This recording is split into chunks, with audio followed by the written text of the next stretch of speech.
least engaging in the conversation with us now. And they're saying, okay, we hear you.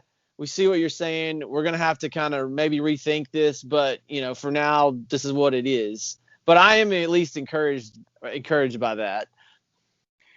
Yeah, and that is true. There's a few companies out there that definitely seem to be, they want to make something that works, whether it's for a small guy or a big guy. And Yeah.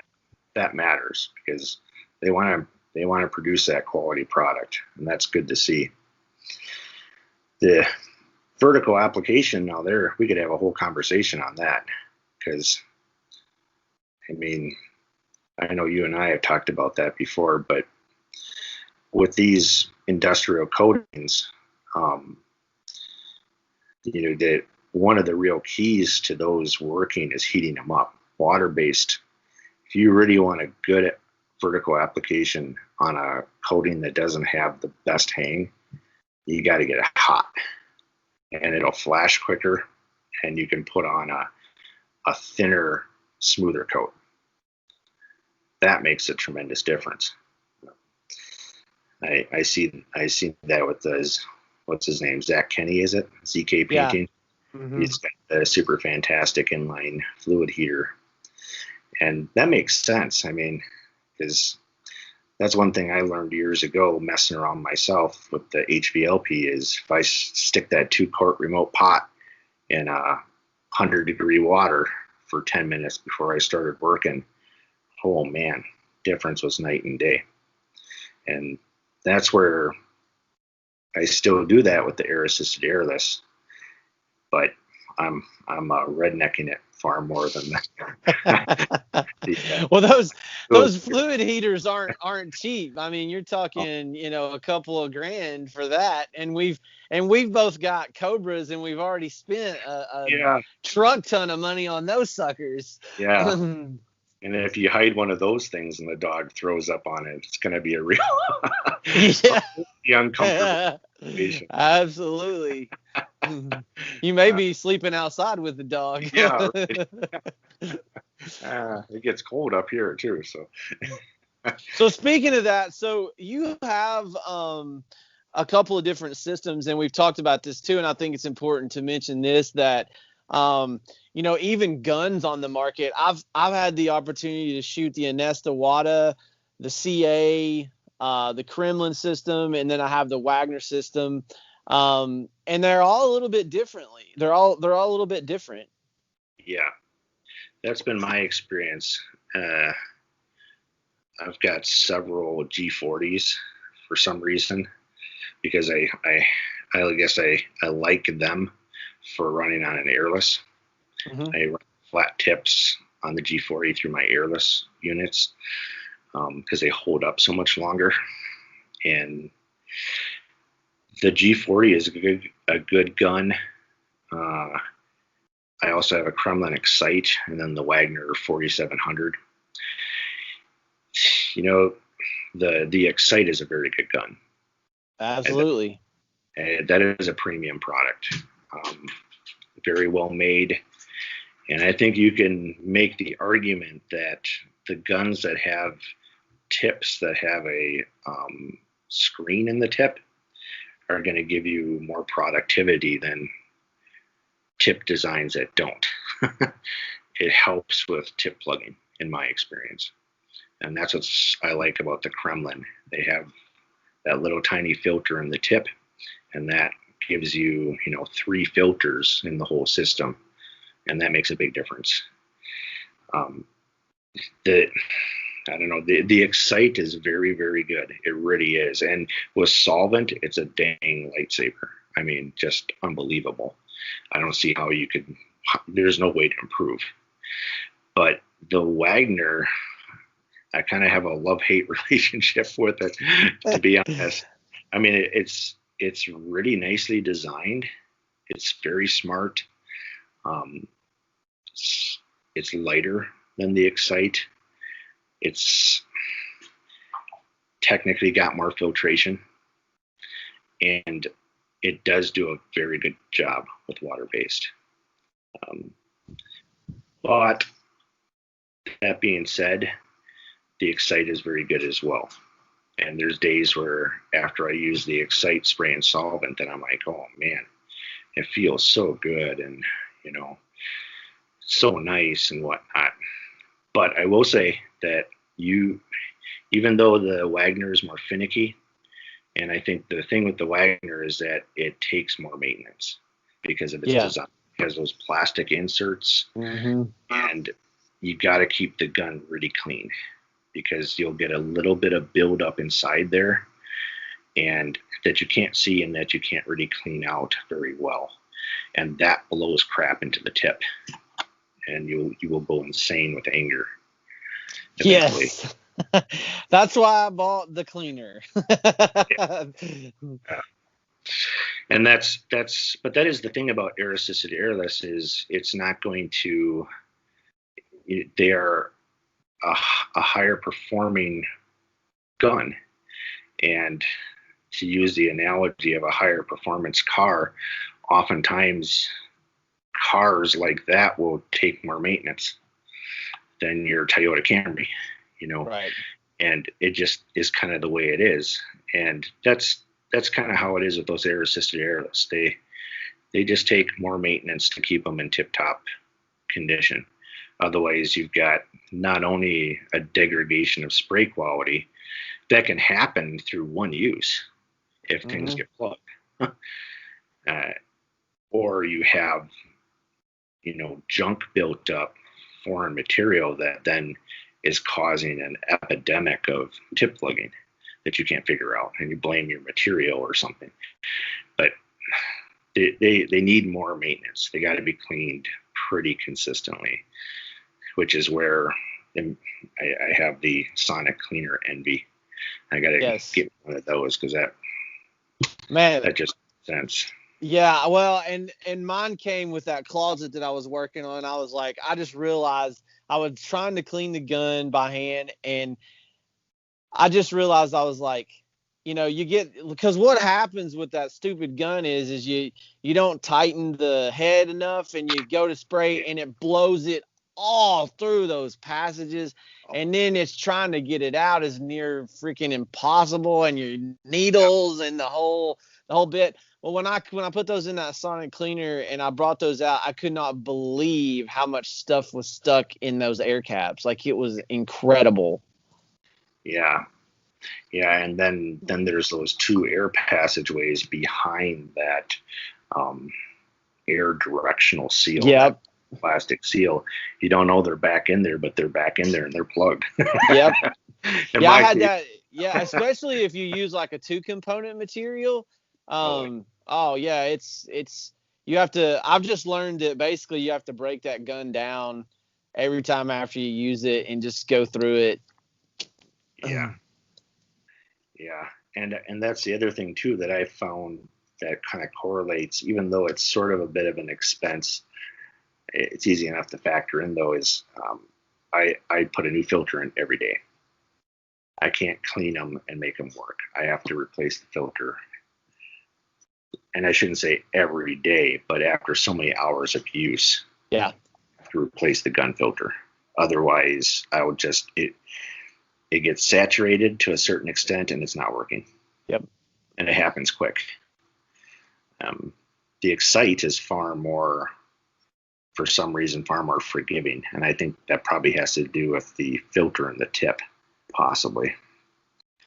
But the other thing too is having a really good pump filter. You got to have two forms of filtration. Otherwise, it doesn't work to me. Now with the tip sizes that work the best for water base, you have to have a pump filter or an inline filter of some sort in combination with the gun filter, or you'll go crazy trying to use those small tips. Yep. Been there, done that. And you come up with the brilliant idea of adding that. And I'm just waiting on my fitting from Total Finishing Solutions on that. Have you tried it yet? Have you run a job? I just did it the other day, and it did work really well. I hadn't cleaned the gun like I normally do, so I initially had some plugging. That I got that worked out, I was then able to just go nonstop with a very small tip on the side of the house. You know, it was not just a few doors, but that really makes a big difference because my Excite, I have that on a Finish Pro, and I could use that. It seemed like maybe 2 times a day. If I was working all day, I would get a tip to plug up, and I took that for granted. Like, oh, that's just how it is. That's not bad. I mean, how many times do you have to clean an airless gun out? Yeah, hardly ever. Dude, right. I mean, 2 times a day is nothing. And I had a Kremlin rep come and demo one of their pumps, and I could barely get that thing to work. The tip kept plugging up, and it was like a 513 or something. It was a pretty good sized tip opening, and I mean, we'd barely spray a sample when it'd be plugged. And I said, well, what are we going to do about this? He said, well, that's just normal. Well, no, it can't be. I mean, no, it isn't. How do you get anything done? And he was the one that said, well, you should really have an inline filter. You can't just rely on the gun filter.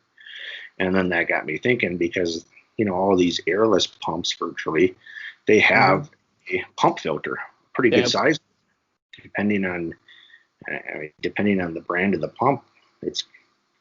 They always have one. And here I am running a tip that's 7 times smaller, no problems. And what's the only difference? Well, I've got a pump filter versus not having one. And that was the same with the Cobra, is even though they've got that screen in the bottom of the hopper, it's not enough.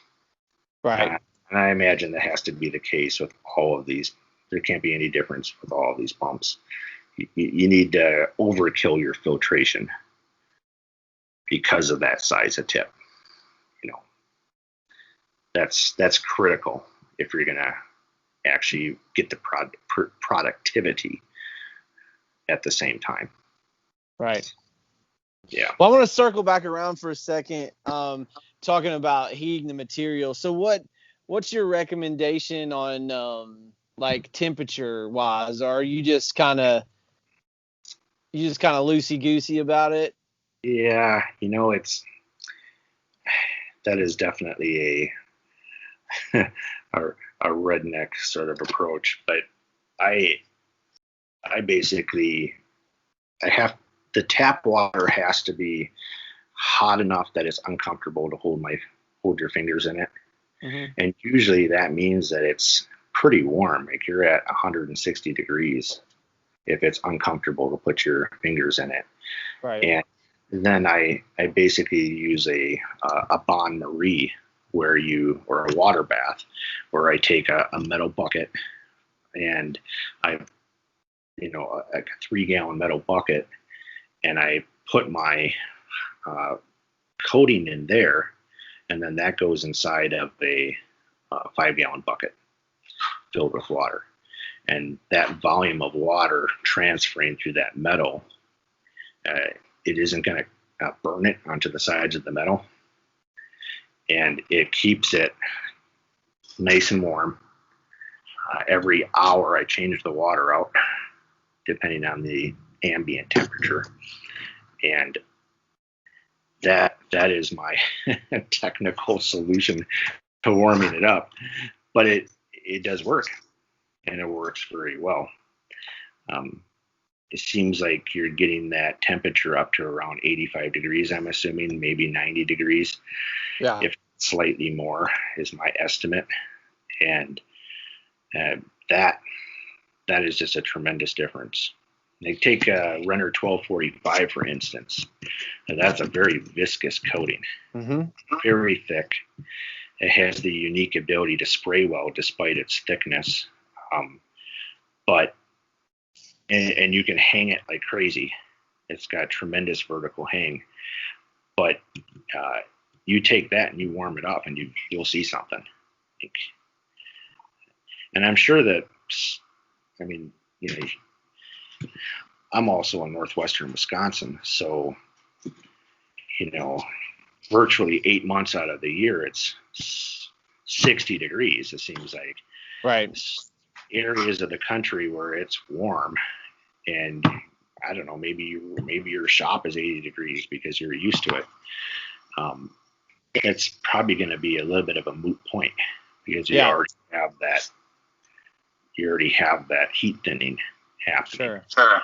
But I would wager even then, you know, if you warm it up to right around that 100-degree mark, if you can, that makes the biggest difference for vertical application. That's the real secret. Or I should say, you're only going to get it so good with the tip, pressure, and very high quality equipment. Right. So when you add that third element of the heat to it, that's when you got something. Yeah. I see a material heater in your future, man. If someone wants to send me one, I'll test it out. There you go. Now you're talking. Test it out 2 years, get a real good shot.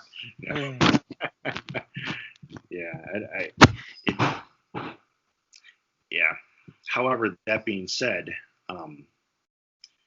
like this ICA 510 catalyzed, oh man. I mean, yeah, you can heat it up, but it's like a 2% better difference. You know, it is better, but when you get a coating that plays well with your equipment like that, will it make a difference? Yes, but it will be a little bit negligible. But if you're having troubles with a coating because it seems thick and viscous and eggshelly, boy, throw some heat at it and see what happens. Yeah. Well, that's good. That's good advice. And hopefully, as we continue to go with these companies, they're going to. I know I've talked to both Renner and Envirolac, and they're looking more heavily into that stuff for vertical applications. I know I talked to Daniel over at MK Sales, and he said that they have a product called Super Hang. They call it Super Hang. I can't remember the number on it, but it was meant for chairs. To spray chairs, and they're supposed to have a pigmented version of that coming in soon. So hopefully that will be one that will be something that it's made to be sprayed vertically. And then I know I've talked to Stefan from Envirolac. They are discussing taking the rheology modifiers that they use in their chair coating and seeing if they can strip everything down from a couple of theirs to see if they can get some better vertical hang. Now they're 200, like it hangs fine. Like, I mean, I can't imagine that. But the issue that I'm really pushing people on is dark colors. That seems to be where everything like comes apart with all these companies. It doesn't matter which one it is. Like you pick one and they all kind of fall apart once you get to dark colors.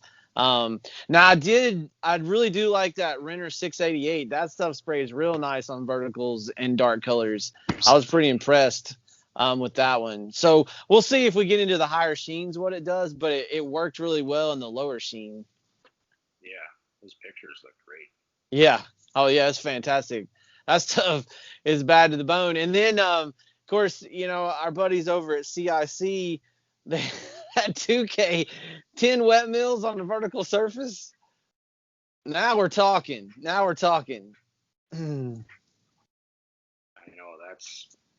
that's pretty nice. It is funny. I mean, because like my background is from exterior painting, and that's the bread and butter up in this area.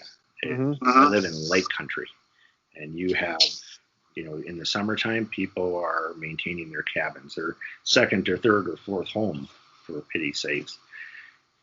And the coatings designed for exteriors are so different than industrial coatings. I mean, it's not even, it's funny. There's one primer that's 35 wet mils before it'll sag. I mean, unbelievable. You Yeah. can sand siding with 40 grit, put on 30 wet mills, and see no sanding marks. It, and it spoils you because you go from that and then you try something. I still remember the first time I tried to use Chem Aqua. Oh boy, yeah. Talk about a contrast. You go from using these exterior primers and coatings to that, and it's like, oh man, why would I use this? Right. But that's where I kind of wonder, because I don't think that people are really asking for that crazy of hang. Right. There's no need for 15 wet mills. I can't imagine. What they're asking for is, I sprayed that side panel twice, and I can see I need to hit it a third time. Right. I don't want it to sag. Right. That's all they're asking for. Yeah. They don't. We don't want this hairline precipice of, if I put on just a gnat's eyelash too much, I'm done for. Yeah. And that's where some of those coatings really are like that. Yeah. No, that's where we're at pretty much generally across the board with a lot of stuff. I mean, let's just be honest. Yeah. And I think 10 wet mills is plenty. And the reason I say that though is, and I'm kind of coming from the, I've been messing a lot with MDF and doing these 2-coat systems. There's a huge labor savings in that. If I can put on 10 wet mills on a vertical surface, sand that flat, put a top coat on at least 7 or 8, and be done, that's huge. Yeah. Right. Yeah. We're not in this out of the goodness of our heart to, I mean, it's a business too. Right. You're not, what's the word? You're not volunteering your services. So anytime you can lower that labor cost and still get the same finished product, heck yeah. I mean, right. Either you have to have quicker dry times or more vertical hang. Right. Yeah. Which I think the dry times are going to be an issue because it's just water itself. I mean, trying to deal with that. So I think that seems to be the way it's going is like, I mean, if you look at water versus solvent, that's the advantage. The solvent, you can't put it on as heavy, but it flashes way faster. Like, I mean, there's no way. Like, if I tried to put a Malaysia 2K poly on at the same wet mills as I do the Malaysia 2K poly water base, the stuff would be in the floor. Like, there's no way you can do it because it's like spraying water. Once you put the hardener and the reducer in it, I mean, it's like vinyl sealer. It's so thin. Yeah. Right. Your hang is coming from the tacking up that's happening. Yeah. Right. Yeah. Right. Which, that is also where it's just hard not to be impressed with that ICA products. I mean, man, that 818, you can go crazy with it. I had a bunch of it laying around somehow, and I ended up doing like 10 or 12 doors in a rental with it, which was way overkill. But I stood them up like an accordion. You put a 2x4 across the top of them, and I sprayed them all with a 517 vertical, and I had no sags with that product. And that's more like a quality exterior coating's ability to hang. Right. Industrial wood coating. So there are some of those, like, that's one thing that it seems like with ICA is, boy, I don't know, they've really refined their products really well, and they get just excellent. There's excellent hang and excellent spray qualities out of them so far. Yeah. Even their clears are that way, it seems like. Well, one of the reasons why it works so well is because I've actually talked with Daniel Petrosky quite a bit, And they use the equipment that we're using to test their coatings, so that probably helps them too. They're actually using a Cobra. Right. Right. It plugs and play pretty nice, I suppose. Yeah. But it should work with other stuff as well. One thing that ICA, gosh, I'm really on those guys to come on and talk about their products, because I really think they have so many innovative things that people don't even know exist. It's like mind blowing. Like, they have this bio stuff that's like completely renewable. Like, if you're done with it, you can go outside and throw it in your plants, and it doesn't kill anything. Like, it's crazy, some of the stuff that they have. Of course, then they have that SMAT stuff, and I mean, they're like a boutique coating manufacturer is what they are.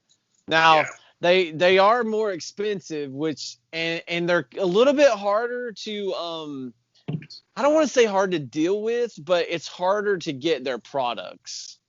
It is very much so harder.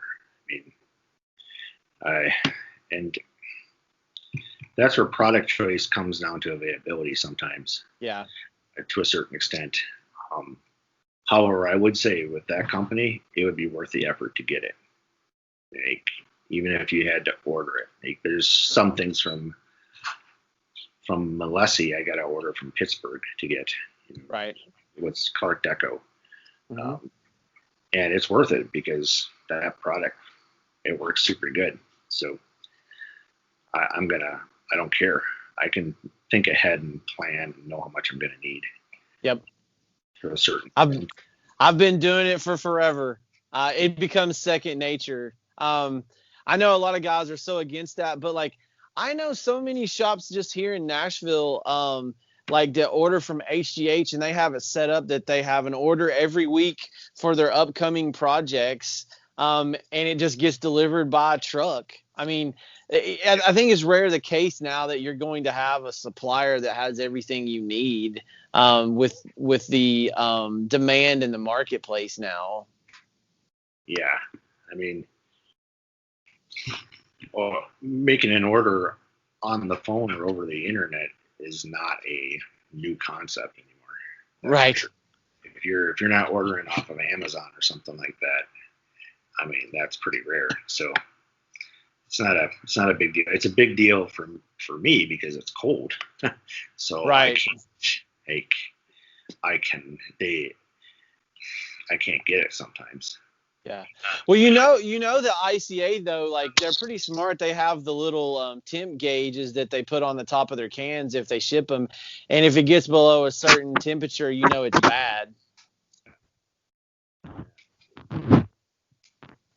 That makes sense, but that is one of the challenges. Sure. For me, I have to drive about. I can have them send it through a local delivery service. So, like, Speedy is the name of the one delivery company. They run only heated trucks, and it's like same day delivery. Gotcha. Delivery. They don't keep their trucks overnight with anything in it. Gotcha. So in the wintertime, and it really doesn't cost that much more to have it done. You just, for me, I can specify, okay, 30 more bucks. And it's winter, you work it into the bid. Yeah. Yeah. Well, awesome, man. Well, I think I think that'll wrap us up for today. I think we went through a lot of information, and hopefully we can have you back on as we continue to go through coatings. But I really appreciate you coming on and talking about this, because it's something that I've wanted to have this discussion with someone else for quite some time, and I think it's going to help a lot of people that want to go the air-assisted, airless route. So I appreciate what you do, and if you don't follow him on Instagram, this guy is amazing. His prep is second to none, and his vertical application is arguably the best in the business. We all aspire to be able to spray as well as you do, man, on verticals for sure. I don't know about that. Oh, you're just being humble, man. But like, everybody knows, we've had the conversations behind your back, and they've all been good. So, Aha. Yep. Explains We're like, dude, Russell, man, he's freaking killing it. Yeah. Well, all that picture editing, Yeah, there you go. All that Instagram fakery that's going Yep.